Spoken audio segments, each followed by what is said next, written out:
Уважаеми зрители, това е предпоследният дневник, посветен на 6-то издание на автомобилната надпревара Балкан Offroad Rally.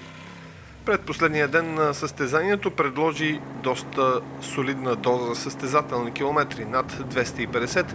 Ето този човек трябваше да защитава първата си позиция и беше интересно дали ще допусне грешка или щеше да има някакъв проблем, който да предизвика разместване в класирането.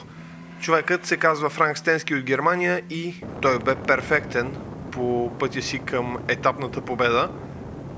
След него се наредиха трима холандци: Рейнс Хофстра, Роналд Шолдерман и Херман Яспер, за да дойде Десислав Славчев като петия най-бърз екипаж и най-добрия български състезател за деня. В генералното класиране Франк Стенски води пред Дончо Цанев и Ива Бонева. Рейнс Хофстра е на трета позиция. В екстремния клас състезателите трябваше да се справят с няколко препятствия около плажната ивица на Шкорпиловци и по-навътре в гористата местност.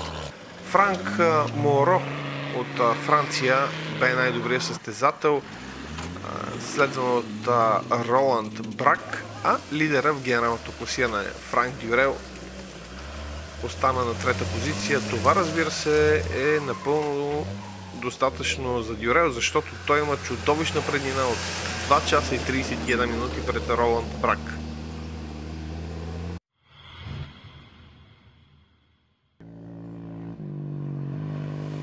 При мотоциклетистите обаче битката е наистина много интересна.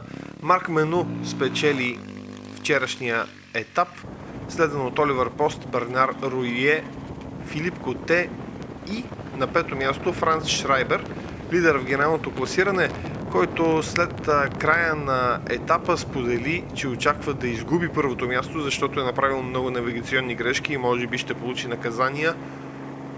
Това така и не се случи, но в последния състезателен ден в събота Франц Шрайбер ще трябва да защитава аванс от малко над 2 минути.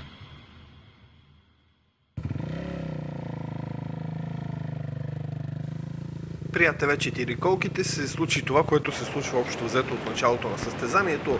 Чехът Томаш Кобиена спечели етапа и измина за 3 часа 54 минути и 34 секунди, което беше с 22 минути по-добро време от това на втория Херар Лист. Аванса пред Лист на Кобиена в генералното класиране е над 4 часа до момента.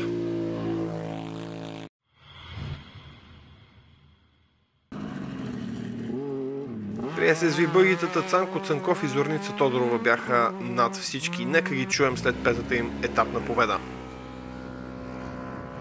В нашата категория, които са, те са много назад като цяло. Ние сме назад, защото се щупихме, имаме да наваксваме много, което е невъзможно, иначе всеки ден етапни победи. Всичко е наред по принцип.